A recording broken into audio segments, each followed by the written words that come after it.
नमस्कार दोस्तों, मेरा नाम है विजय कुमार। आप देख रहे हैं कॉमिक्स पिटारा चैनल को। तो चलिए दोस्तों, तुलसी कॉमिक्स की शानदार स्टोरी को शुरू करते हैं जिसका नाम है वचन की लाज। तो आप देख सकते हैं इसका कवर पृष्ठ जो कि कुछ इस तरह का है। तो चलिए इसकी शानदार स्टोरी को हम शुरू करते हैं। प्रीतनगर राज्य चारों ओर पहाड़ों से घिरा हुआ था। उन दिनों प्रीतनगर पर राजा पद्मनाभ का शासन था। पद्मनाभ हर समय राग रंग में मस्त रहने वाला जीव था। वो बहुत ही अहंकारी था। ना वो राजकाज में ध्यान देता था, ना ही प्रजा की उसे चिंता थी। प्रीतनगर में हर बार समय पर वर्षा होती, जिससे खेतों में भी फसलें खूब होती, जिसके कारण प्रीतनगर के किसान खूब खुशहाल थे। प्रीतनगर में इन दिनों डाकुओं का खूब बोलबाला था। बचाओ, डाकू लोगों का सब कुछ लूट ले जाते। लोग जब अपनी शिकायतें ले राजमहल पहुंचते, महाराज इस समय व्यस्त हैं, वे नहीं मिल सकते। फरियादी निराश होकर वापस लौट जाते। महारानी पुष्पा राजा पद्मनाभ को समझाती, महाराज डाकू इन दिनों प्रजा पर बहुत जुल्म ढा रहे हैं। आप प्रजा के लिए कुछ करते क्यों नहीं? हमें बहुत से काम है महारानी, किस किस काम पर हम ध्यान दें? ऐसा ना कहिए महाराज, प्रजा के दुख आप नहीं बांटेंगे तो कौन बांटेगा? महारानी हम सब जानते हैं, हमें भाषण ना दो। ये कह पद्मनाभ मंदिरापान करने में व्यस्त हो गया। ये देख महाराज, आज आप नहीं, उस समय चेतेंगे जब प्रजा बगावत पर उतर आएगी। तब तक बहुत देर हो चुकी होगी। राजा पद्मनाभ के प्रति लोगों में नाराजगी बढ़ने लगी। ऐसे राजा का क्या फायदा जो प्रजा का ध्यान ही ना रखे। जैसे भी हो, राजा पद्मनाभ का शासन शीघ्र समाप्त हो। एक दिन महारानी जी, डाकुओं के जुल्म से प्रजा इन दिनों बहुत दुखी है। राज्य में चारों ओर डाकुओं का बोलबाला हो रहा है। उनके हमले अचानक होते हैं, कोई कुछ भी नहीं कर पाता, और डाकू पहाड़ों से निकल कर आते हैं, प्रजा को लूटते हैं और पुनः पहाड़ों में गायब हो जाते हैं। महाराज हमारी तो सुनते नहीं हैं, आप ही उन्हें समझाइए। वे डाकुओं के सफाए का कोई उपाय सोचे, नहीं तो अनर्थ हो जाएगा। प्रधानमंत्री जी का प्रधानमंत्री जी, काश महाराज समय की गंभीरता को समझ पाते। मैं तो उन्हें समझाते समझाते हार गई। एक दिन, अरे कोई बचाओ, खचाक, डाकू उस घर का सब कुछ लूट कर ले गए, साथ ही उसकी बेटी का अपहरण करके भी ले गए। मैं लुट गया, बर्बाद हो गया। डाकू मेरे धन माल के साथ साथ मेरे घर की इज्जत भी ले गए। हाय, बस अब और नहीं सहा जाता। आओ आज इस राजा को सबक सिखाई दे। और उस दिन प्रीतनगर की प्रजा ने बगावत कर ही दी। लोग पद्मनाभ को खींचकर महल से बाहर ले आए। राजा पद्मनाभ, आज हमारे सब्र का पाला राजा पद्मनाभ, आज हमारे सब्र का प्याला भर गया है। तूने कभी भी प्रजा का दुख दर्द नहीं जाना। तुझे प्रीतनगर का राजा बनने का कोई हक नहीं है। हम तुझे इस जीवन से मुक्ति दे देते हैं पद्मनाभ। नहीं। खचाक, आ, खचाक खचाक, पद्मनाभ बहुत ही बुरी मौत मरा। पद्मनाभ का अंतिम संस्कार कर दिया गया। राज्य का एक भी नागरिक उसकी अंत्येष्टि में शामिल नहीं हुआ। प्रजा ने ही पद्मनाभ के युवा पुत्र मदनेश को राजगद्दी पर बैठाया। मदनेश राजकाज में मन लगाने लगा। ये देख लगता है हमने उचित पात्र को राजगद्दी सौंपी है। मुझे भी ऐसा ही लगता है। शायद राजा मदनेश प्रजा की परेशानियों की ओर ध्यान देंगे। मगर लोगों का ख्याल गलत साबित हुआ। ओह, बेटा भी पिता की तरह निकला। अगले दिन, बेटा मदनेश, मैं तुमसे कुछ कहना चाहती हूँ। कहो माँ, क्या कहना चाहती हो? बेटा, कल रात मैंने तुम्हें भी अपने पिता की भांति नृत्य संगीत की महफिल में मंदिरापान करते देखा था। तो माँ? बेटा, इन महफिलों का दुष्परिणाम तुम अपने पिता के रूप में देख भी चुके हो। कम से कम तुम तो इस कुमार्ग पर ना जाओ। माँ, राजा महाराजाओं के इन शौकों को हम नहीं अपनाएंगे तो भला कौन अपनाएगा? बेटा, राज्य में इन दिनों डाकुओं का चारों ओर बोलबाला है। प्रजा डाकुओं के अत्याचारों से दुखी है। अगर कुछ करना ही चाहते हो तो प्रजा के लिए कुछ करो। माँ, प्रजा की सेवा तो मैं भी करना चाहता हूँ, मगर समझ नहीं आ रहा है कि डाकुओं को समाप्त करने को करूँ तो मैं क्या करूँ। इधर दूसरी ओर प्रजा के किसानों ने अपनी पंचायत बैठाई। भाइयों, नए राजा मदने से कुछ उम्मीदें बंधी थी और भाइयों नए राजा मदनेश से कुछ उम्मीदें बंधी थी कि वे प्रजा के लिए कुछ करेंगे, पर वे भी अपने पिता की भांति ही निकले। उनसे कोई उम्मीद करना बेकार है। डाकुओं का जुल्म दिनों दिन बढ़ता ही जा रहा है। डाकू खेत में खड़ी फसल में आग लगा देते हैं, मंडी से अनाज बेचकर लौटते हैं तो राह में ही डाकू हमें लूट लेते हैं। इस राज्य में रहें तो हम पर ऐसे ही जुल्म होते रहेंगे। हमें ये राज्य छोड़ देना चाहिए, क्योंकि हम मेहनती हैं, इसलिए अन्य राजा अपने राज्यों में हमें रखने को तैयार है। तुम सबका इस विषय पर क्या विचार है भाइयों? हम भी रोज रोज के लूटने पीटने से तंग आ चुके हैं, इसलिए हम भी इस राज्य को छोड़ देना चाहते हैं। मुझे ये सोचना शीघ्र ही महाराज को देनी चाहिए। गुप्तचर दौड़ा दौड़ा राजा मदनेश के पास गया। महाराज, राज्य के किसानों ने निर्णय लिया है कि वे अपने हल कंधों पर रखकर अपने पशुओं के साथ प्रीतनगर छोड़ देंगे। क्या कह रहे हो गुप्तचर? मैं ठीक कह रहा हूँ महाराज। किसानों की पंचायत में मैं सब कुछ सुनकर आ रहा हूँ। ओह, अब क्या होगा? बेटा मदनेश वही होने जा रहा है जिसका मुझे डर था। किसान नहीं होंगे तो खेत सूने हो जाएंगे। किसानों के बिना राज्य में अन्न नहीं उपजेगा। इस प्रकार तो राज्य बर्बाद होकर होकर रह जाएगा। पुत्र, अभी भी समय है। जाकर किसानों को रोको और उनकी समस्या हल करने का प्रयास करो। आप ठीक कह रही हैं माँ। मदनेश उसी समय महल से चल दिया। हे ईश्वर, मदनेश आज एक नेक काम के लिए निकला है। इसे इसके ध्येय में सफलता प्रदान करना। इधर किसान राज्य की सीमा पर पहुंच चुके थे। मातृभूमि को इस प्रकार छोड़ते हुए हृदय दुख से फटा जा रहा है। मदनेश शीघ्र ही वहां पहुंचा।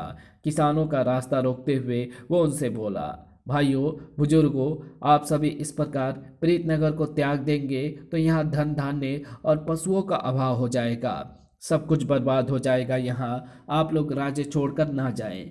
राजन, हमें हमें क्या खुशी हो रही है अपना राज्य छोड़ते हुए? महाराज, हमें यहाँ प्रतिदिन डाकू परेशान करते हैं। पहाड़ों के कारण यहाँ खेती योग्य जमीन भी कम है, फिर भी हम लोग मेहनत करके यहाँ अन्न उपजाते भी हैं, लेकिन उसे डाकू नहीं छोड़ते। ऐसे में राज्य ना छोड़ें तो फिर क्या करें? आपसे थोड़ी उम्मीद बंधी थी, पर आप भी अपने पिता की तरह हर समय राग रग में डूबे रहते हैं राजन। तब हर तरफ से निराश होकर ही हम इस प्रकार राज्य छोड़कर जा रहे हैं। नहीं भाइयों नहीं, मैं तुम्हें कहीं नहीं जाने दूंगा। आप लोगों को यदि जाना ही है तो मेरी लाश पर से होकर जाना पड़ेगा। महाराज, ये आप क्या कह रहे हैं? हाँ भाइयों, मैं तुम लोगों को राज्य छोड़कर नहीं जाने दूंगा, चाहे इसके लिए मुझे इन पहाड़ों को काटकर समतल ही क्यों ना करना पड़े। महाराज, यदि ऐसा हुआ तो वो बहुत अच्छा होगा। तब हमें खेती के लिए और अधिक भूमि मिल जाएगी और तब डाकुओं के छिपने के लिए जगह भी नहीं रहेगी। डाकू लूटपाट कर इन पहाड़ों में ही जा छिपते हैं। महाराज, तुम मेरा विश्वास करो भाइयों, मैं तुम्हारी इस समस्या का हल अवश्य करूंगा, पर इस कार्य में तुम्हें भी मेरी सहायता करनी होगी। हमसे आप कैसी सहायता चाहते हैं महाराज? हम सब मिलकर खूब मेहनत करेंगे भाइयों। इन पहाड़ों को खेती योग्य बनाएंगे। मेरे तरकस में ऐसे ऐसे तीर हैं तो इन पहाड़ों को टुकड़े टुकड़े कर डालेंगे। तब हमें उन टुकड़ों को यहाँ से खिसकाना होगा, यहाँ की जमीन को समतल करना होगा। इसी कार्य में मैं तुम्हारी सहायता चाहता हूँ। हम सब आपके साथ इस कार्य में लगने को तैयार हैं महाराज। तो आओ, शुभ काम में देरी कैसी। और फिर टनाक! ओह, अरे! पहाड़ टूटने से भयंकर गर्जना हुई। इधर पहाड़ों में ये कैसी गर्जना हुई? ऐसा लगा जैसे कोई पहाड़ टूटा हो। फिर तो जैसे पहाड़ टूटने का सिलसिला चल पड़ा। टनाक। किसान टुकड़े हुए शिलाखंडों को खिसकाने के कार्य में जुट गए।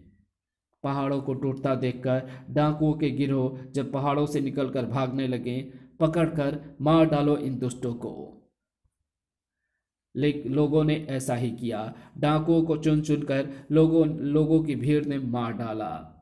अब राजा राजा के सभी लोग मदनेस और किसानों के साथ काम में जुट गए।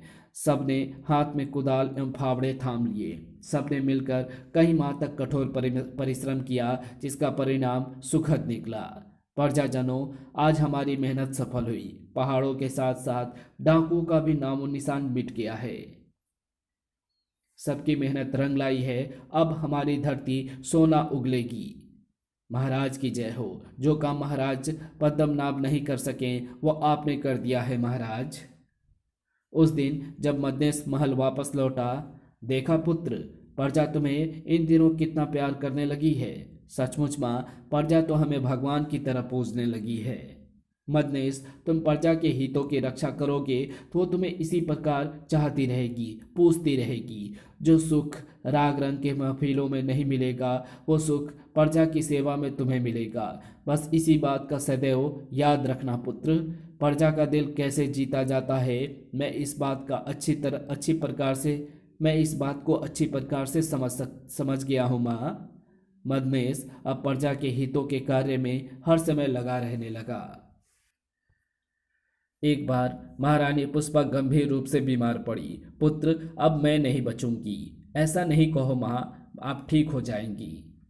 मुझे झूठी दिलासा ना दो पुत्र। मौत मेरे सामने खड़ी हुई है। मुझे मरने से भय नहीं है, पर मैं मरने से पहले तुमसे एक वचन लेना चाहती हूँ बेटा। कौन सा वचन माँ? बेटा, राजा महाराजाओं के युद्ध अनंत काल से चले आ रहे हैं। राज्यों की बेकसूर प्रजा इन युद्धों में अकारण मरती कटती है। मुझे इन युद्धों से घिरना है। मैं तुमसे वचन चाहती हूँ कि तुम कभी भी युद्ध नहीं करोगे, हमेशा राजहित में जीवन लगाओगे। मैं आपको इस बात का वचन देता हूँ माँ। तभी हिच ओह, महारानी पुष्पा ने प्राण त्याग दिए। मदनेस ने माँ का अंतिम संस्कार किया। मैं तुम्हें दिए वचन की लाज रखूंगा माँ। एक दिन मैं कौशलगढ़ के महाराज कौशल देव का संदेश लेकर आया हूँ राजन।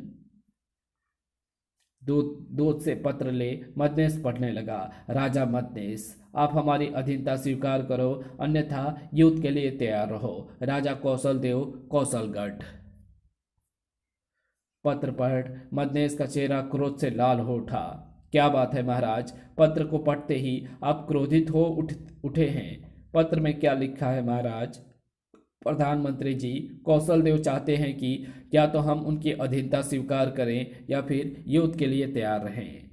ओह महाराज, अब क्या होगा? आप तो दिवंगत महारानी जी से कभी युद्ध ना करने का वादा कर चुके हैं। लगता है इसी बात का पता कौशल देव को चल गया है, तभी वे इस बात का फायदा उठाने से नहीं चुके।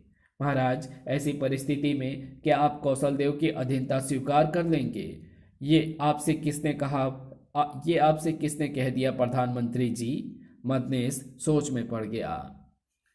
उसे सोच में पड़ा देख, महाराज, हमारे राजा के लिए आपका क्या संदेश है? दूत का कथन सुन मदनेस चौंका। उसने तत्काल उससे कहा, अपने राजा से कहना दूत की मैं और प्रीतनगर की जनता युद्ध के मैदान में उनका इंतजार करेंगी। दरबारी मदनेस का निर्णय सुन आश्चर्यचकित रह गए, लेकिन वे चुप्पी साधे थे। अब मदनेस प्रीतनगर की गली गली में घूमा। प्रजावासियों, दुश्मन ने हमारी मातृभूमि पर कुदृष्टि डाली है। धरती माँ की रक्षा के लिए तुम्हें जी जान से लड़ना है। लोगों में एक ही चर्चा थी, महाराज युद्ध करेंगे तो माँ को दिए वचन को कैसे निभा पाएंगे? महाराज ने माँ को ऐसा अंधा वचन आखिर दिया ही क्यों? युद्ध भूमि में कौशलगढ़ और प्रीतनगर सेनाओं का जमकर मुकाबला हुआ। मेरे जवानों, दुश्मन के दांत खट्टे कर दो। प्रीतनगर की सेना दुश्मन सेना पर भारी पड़ रही थी। ये देख महाराज, युद्ध विराम की घोषणा करने में ही भलाई है। प्रीतनगर की सेना से हम जीत नहीं पाएंगे। नहीं सेनापति जी, हारना हमने नहीं सीखा, युद्ध जारी रहेगा। अंततः युद्ध में कौशल देव की हार हुई। उसे बंदी बना मदनेश के सामने लाया गया।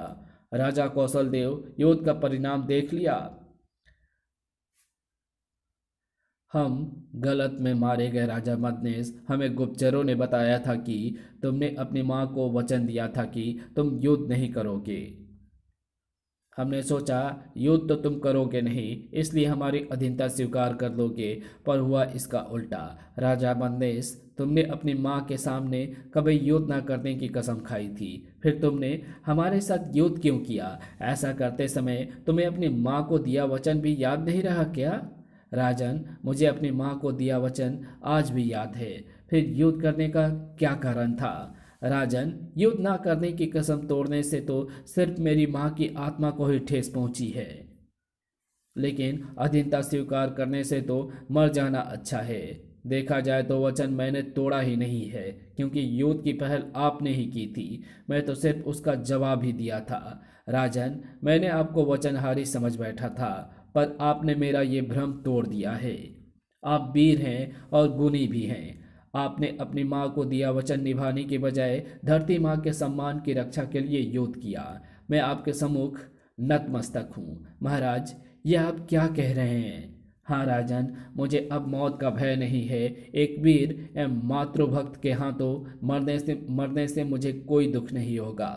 ये आपसे किसने कह दिया महाराज कि आप मरने वाले हैं? एक युद्धबंदी को मौत की ही सजा मिलती है राजन। नहीं महाराज, हमारा ये उसूल नहीं है। हम आपको मुक्त करते हैं। उसने सैनिकों को आदेश दिया, राजा कौशल देव के बंधन खोल दिए जाएं। सैनिकों ने तुरंत आदेश का पालन किया। तत्पश्चात राजा मदनेश, आज से मैं तुम्हारी अधीनता स्वीकार करता हूँ। कौशल देव अपनी बची खुची सेना के साथ कौशलगढ़ लौट गया। उस रात, माँ हमें क्षमा कर देना, आपको दिए वचन को नहीं निभा पाए हम। अगले ही दिन, पुत्र, तुमने कोई गलत कार्य नहीं किया है, मुझे तुम पर गर्व है। माँ मुझसे नाराज नहीं, अपितु खुश है। मदनेश के दिल पर से भारी बोझ हट गया। कुछ दिन पश्चात, महाराज, कौशलगढ़ के राजा कौशल देव आपसे मिलना चाहते हैं। कौशल देव हमसे मिलने आए हैं? क्यों?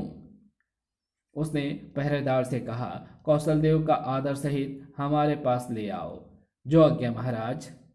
शीघ्र ही आओ राजा कौशल देव, आपका स्वागत है। मदनेश ने आदर सहित कौशल देव को अपने समीप बैठाया। राजन, कैसे कष्ट किया? राजा मदनेश, आज हम राजा के रूप में नहीं, अपितु एक कन्या के पिता के रूप में आपके पास आए हैं। आशा करता हूँ कि आप निराश नहीं लौट आएंगे। मैं आपका अभिप्राय नहीं समझा महाराज। राजन, मैं अपनी पुत्री राजकुमारी मदन लेखा का विवाह आपके साथ करना चाहता हूँ। ओह, तो ये बात है। हाँ राजन, ये प्रस्ताव स्वीकार कर मुझे कृतार्थ कीजिए। राजा राजा आपसे आपसे संबंध बनाकर मुझे खुशी ही होगी। तब उचित शुभ मुहूर्त में मदन लेखा और मदनेश का विवाह हो गया।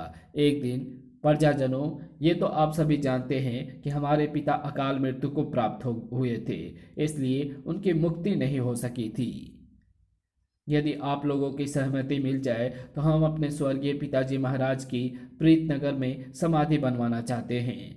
स्वर्गीय महाराज ने जो किया, उन्हें सजा मिल चुकी है, इसलिए अब हमें उनसे कोई गिला नहीं है महाराज। लोगों की सहमति पर प्रीतनगर के राजमहल में मदनेश ने अपने पिता की भव्य समाधि का निर्माण करवाया। प्रतिदिन मदनेश समाधि पर पुष्प अर्पित करता। और इसी के साथ ये कहानी यहीं समाप्त होती है। तो आपको ये वीडियो कैसी लगी? अगर आपको ये वीडियो पसंद आई हो और इस वीडियो के बारे में आपकी क्या राय है, कमेंट पे लिख करके ज़रूर बताना, क्योंकि ये वीडियो जो है मुझे बहुत ज़्यादा इंटरेस्टिंग और इसमें कुछ यूनिक सा नहीं लगा। तो आपको इस वीडियो के बारे में क्या राय है, कमेंट में लिख करके ज़रूर बताना। और आपको ये वीडियो कैसी लगी, आप इसके बारे में भी कमेंट कर सकते हैं। Thanks for watching my videos.